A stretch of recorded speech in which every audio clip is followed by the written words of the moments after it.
नवरात्रि में किस दिन मां दुर्गा को क्या भोग लगाए? चैत्र नवरात्रि की तैयारियां शुरू हो चुकी हैं। चैत्र नवरात्रि के 9 दिनों तक घरों एवं मंदिरों में शक्ति की देवी दुर्गा की विशेष पूजा की जाती है। हिंदू वैदिक पंचांग के अनुसार इसी दिन से हिंदू नववर्ष भी शुरू होता है। इसी कारण से चैत्र नवरात्रि बहुत महत्वपूर्ण मानी जाती है। धार्मिक मान्यताओं के अनुसार नवरात्रि के समय में पूरे विधि विधान के साथ देवी के 9 स्वरूपों की पूजा करने से व्यक्ति को शुभ फल की प्राप्ति होती है। इस बार चैत्र नवरात्रि 9 अप्रैल साल 2024 से शुरू हो रही है। क्योंकि प्रतिपदा तिथि 8 मार्च की रात से लग रही है, इसलिए उद्या तिथि के कारण नवरात्रि 9 अप्रैल से शुरू होंगी और 17 अप्रैल साल 2024 को राम नवमी मनाई जाएगी। नवरात्रि के 9 दिन अगर पूरे विधि विधान के साथ मां दुर्गा की पूजा की जाए तो भक्तों के घर में सुख शांति का वास होता है और साथ ही मां दुर्गा की कृपा सदैव उन पर बनी रहती है। आइए जानते हैं नवरात्रि में किस दिन मां दुर्गा को क्या भोग लगाएं और किस चीज का भोग नहीं लगाए। जो हम आपको एक चीज बताएंगे, अगर आप उस चीज का भोग लगाते हैं तो आपके घर नहीं रुकेगी धनवर्षा। नवरात्रि के 9 दिनों तक देवी मां के अलग अलग रूपों की पूजा करने का विधान है। जो भी भक्त सच्चे मन से मां की आराधना करता है उस पर मां का आशीर्वाद सदैव बना रहता है। ऐसे में जानिए कि नवरात्रि में किस दिन मां दुर्गा को क्या भोग लगाना फलदायी होगा और मां की कृपा प्राप्त होगी। हर साल पूरे देश भर में नवरात्रि का पर्व धूमधाम से मनाया जाता है। इस साल दुर्गा पूजा 9 अप्रैल से शुरू हो चुकी है और इस बार मां दुर्गा शेर या हाथी पर नहीं बल्कि घोड़े पर सवार होकर पृथ्वी पर भ्रमण करेंगी। और इस बार नवरात्रि पूरे 9 दिनों तक मां भगवती की उपासना की जाती है। विधि पूर्व पूजा और व्रत रखने से माता रानी अत्यंत प्रसन्न होती है और भक्तों की हर मुराद पूरी करती है। नवरात्रि के 9 दिनों तक मंदिर में खास पूजा की जाती है, हर नियम का पालन किया जाता है। वहीं भक्तगण माता रानी का जगराता या जागरण करवाते हैं, चौकी भी बिठाते हैं। ऐसे में अगर आप भी देवी दुर्गा की विशेष कृपा पाना चाहते हैं तो माता रानी के 9 स्वरूपों को अलग अलग भोग अर्पित करें। साथ ही साथ जान लेते हैं कि माता रानी को कौन सी चीजें चढ़ाना वर्जित माना जाता है। अगर आपने उनको चढ़ा दिया तो माता रानी क्रोधित हो सकती है। शास्त्रों के अनुसार नवरात्रि के इन पावन दिनों पर मां अपने भक्तों के घर में विराजमान रहती है और अपनी कृपा बनाए रखती है। इस दौरान हर कोई मां को प्रसन्न करने के लिए उन्हें तरह तरह की चीजें अर्पित करता है। कोई फूल तो कई अलग अलग वस्तुओं का भोग लगाकर उन्हें प्रसन्न करना चाहता है। लेकिन क्या आप जानते हैं कुछ ऐसी वस्तुएं हैं जो नवरात्रि के दौरान मां दुर्गा को भूलकर भी नहीं चढ़ाने चाहिए। आपको नहीं पता तो हम आपको बताएंगे। अगर आप भूलवश इन चीजों को अर्पित करते हैं तो आपको पूजा का पूर्ण फल प्राप्त नहीं होता है। साथ ही साथ माता रानी की नाराजगी के चलते आपका जीवन कंगाल होने लगता है। तो चलिए जानते हैं कि नवरात्रि के किस दिन देवी मां को किन किन चीजों का भोग लगाना चाहिए और किन चीजों को चढ़ाना वर्जित माना जाता है। तो चलिए दोस्तों, सबसे पहले जानते हैं माता रानी को कौन सी चीजें चढ़ाना वर्जित माना जाता है। लेकिन उससे पहले अगर आप भी चाहते हैं कि दुर्गा माता का आशीर्वाद आप पर बना रहे तो इस वीडियो को एक लाइक करें और चैनल को सब्सक्राइब कर ले और कमेंट बॉक्स में जय माता दी जरूर लिखें। एक नवरात्रि की पूजा सामग्री में जल का प्रमुख स्थान माना जाता है। उपासना स्थल की लिपाई पुताई से लेकर देव प्रतिमाओं के स्नान, चंदन, धूप, दीप, हवन और नैवेद्यार्पण तक में जल का प्रयोग किया जाता है। नवरात्रि उपासना में गंगाजल सर्वोत्तम होता है। जिन्हें गंगाजल उपलब्ध न हो वे विश्वास के साथ कुएं का या किसी अन्य नदी, तीर्थ, सरोवर का जल ला सकते हैं। जहां से भी जल लिया जाए उसे शुद्ध, स्वच्छ और निर्मल बर्तन में रखें। जल पात्र को ढका रखना चाहिए। पूजा के समय आवश्यकता के अनुसार पात्र में जल लिया जा सकता है। नारियल का हर मांगलिक कार्य में विशेष महत्व होता है। नारियल के बिना कोई पूजा पूरी नहीं मानी जाती है। नारियल, जिसे श्रीफल भी कहा जाता है, हिंदू धर्म में उसे सुख, समृद्धि, धन व शुभता का प्रतीक माना गया है। नारियल बहुत ही शुभ होता है। नवरात्रि में मां दुर्गा की पूजा में नारियल का इस्तेमाल किया जाता है। खास तौर पर कलश की स्थापना नारियल रखकर ही की जाती है। बिना नारियल के कलश की स्थापना पूरी नहीं मानी जाती है। लेकिन आपको बता दें कि माता रानी को भूलकर भी टूटा हुआ नारियल अर्पित ना करें। आप नारियल खरीदते समय देख ले कि नारियल टूटा फूटा तो नहीं है, यहाँ तक कि कलश स्थापना में भी टूटा नारियल इस्तेमाल करने से जीवन कष्टों से भर जाता है। इसलिए हमेशा जटा वाला नारियल ही माँ को अर्पित करना चाहिए। और दोस्तों, माता दुर्गा को कुछ फूल भी है जो आपको अर्पित नहीं करने चाहिए, जैसे गुड़हल का फूल और लाल गुड़हल अति प्रिय है। वहीं कई ऐसे फूल हैं जो कि माता दुर्गा को अर्पण नहीं किए जा सकते हैं। इसमें केतकी और धतूरा का फूल शामिल है। इसके साथ ही मदार का फूल माता दुर्गा को नहीं अर्पण करना चाहिए, जबकि माता दुर्गा को सूखा हुआ फूल भी नहीं चढ़ाएं। सबसे अहम बात यह है कि माता दुर्गा को दूर्वा नहीं चढ़ाना चाहिए, इससे माता नाराज हो सकती है। परिवार के ऊपर अशुभ असर पड़ता है। दो नवरात्रि के दौरान के आप जिस भोजन में देवी दुर्गा को भोग लगा रहे हैं, उसमें लहसुन और प्याज का प्रयोग बिल्कुल भी न करें। ऐसा करना शुभ नहीं माना जाता है, क्योंकि लहसुन प्याज को तामसिक प्रवृत्ति का भोज्य पदार्थ माना जाता है। इसके अलावा धार्मिक ग्रंथों के अनुसार नवरात्रि में मां दुर्गा की पूजा में उन्हें तुलसी भूलकर भी अर्पित करें। माता रानी की पूजा में तुलसी चढ़ाना वर्जित माना गया है। तुलसी के अलावा आपको बता दें कि मां आदिशक्ति को दूर्वा भी नहीं चढ़ा चाहिए। इन दोनों चीजों को मां को अर्पित करने से मां दुर्गा क्रोधित होती है, जिससे आपको जीवन में परेशानियों का सामना करना पड़ता है। पूजा के समय धूपदानी में अंगारे रखकर उन पर कुछ विशिष्ट वस्तुओं का मिश्रण छिड़का जाता है। इस क्रिया को धूप देना कहते हैं। अंगारों पर मिश्रण छिड़कने से सुगंधित धुआं उठता है। तीन, अगर आप नवरात्रि के दौरान अखंड ज्योति जलाते हैं तो ध्यान रखें कि यह हर समय जलती रहे। साथ ही इस दौरान घर में अंधेरा न होने दें और न ही घर को बंद करें। नवरात्रि के दौरान मां की पूजा हर कोई लौंग का इस्तेमाल करता है, लेकिन भूलकर भी टूटे हुए लौंग यानी कि बिना फूल वाली लौंग मां दुर्गा को ना चढ़ाएं, क्योंकि अपूर्ण चीज मां को चढ़ाने से पूजा का कोई भी फल आप प्राप्त नहीं होती है, बल्कि में कष्ट ही कष्ट सामने आने लगते हैं। तो ऐसे में मां दुर्गा को हमेशा फूल वाली लौंग ही अर्पित करें। यह भी बता दें कि खंडित अक्षत भी मां को नहीं चढ़ाने चाहिए। मां दुर्गा को हमेशा ताजे, खुशबूदार और लाल रंग के फूल अर्पित करने चाहिए। मां दुर्गा को बासी फूल अर्पित करने से बचना चाहिए। ऐसा करने की स्थिति में मां नाराज हो जाती है। उनके क्रोध से घर की सुख शांति भी भंग हो जाती है। 4, नवरात्रि में दुर्गा सप्तशती का पाठ करते समय अपने स्वर को थोड़ा मध्यम रखें। सप्तशती का पाठ थोड़ा मध्यम स्वर में करें, जो घर के बाकी लोगों को भी सुनाई दे।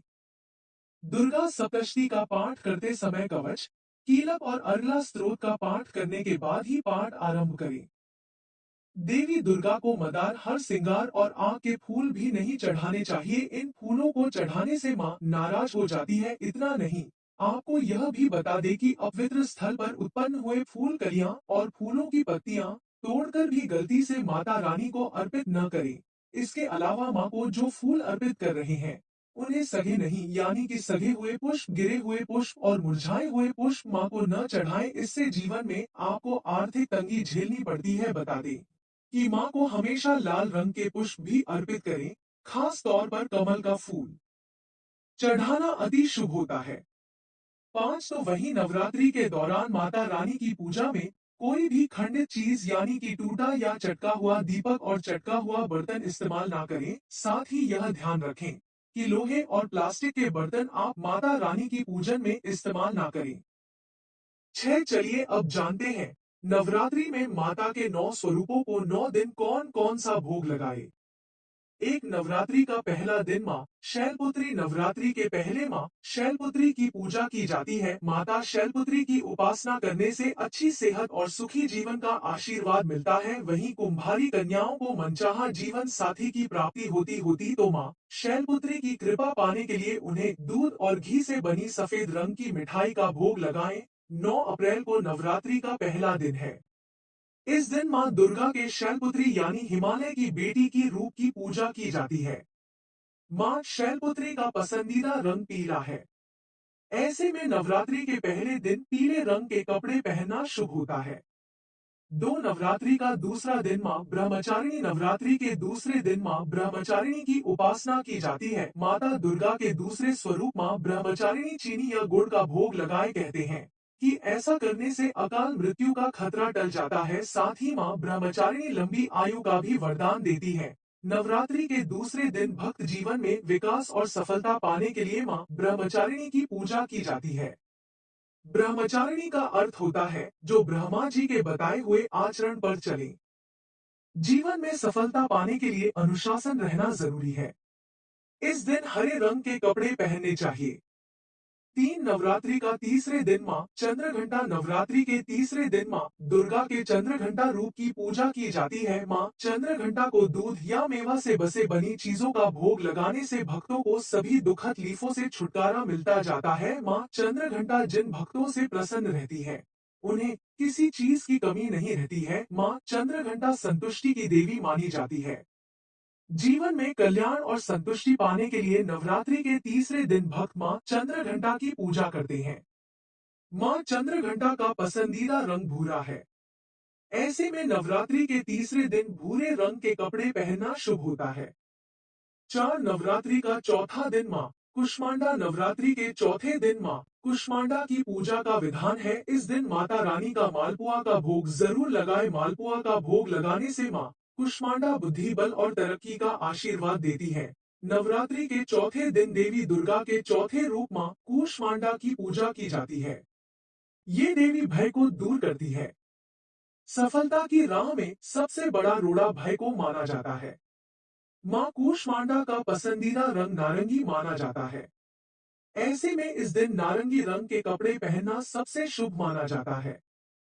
पांच नवरात्रि का पांचवा दिन मां स्कंद माता नवरात्रि के पांचवें दिन मां स्कंद माता की पूजा करें और उन्हें केले का भोग लगाए। स्कंद माता की पूजा करने से सभी सुखों की प्राप्ति होती है। नवरात्रि के पांचवें दिन मां स्कंद माता की पूजा होती है। ये देवी शक्ति की दाता मानी जाती है। इनकी पूजा करने से भक्तों को अपने काम में सफल होने की शक्ति मिलती है। मां स्कंद माता को सफेद रंग प्रिय है। ऐसे में इस दिन लोगों को सफेद रंग के कपड़े पहनना चाहिए।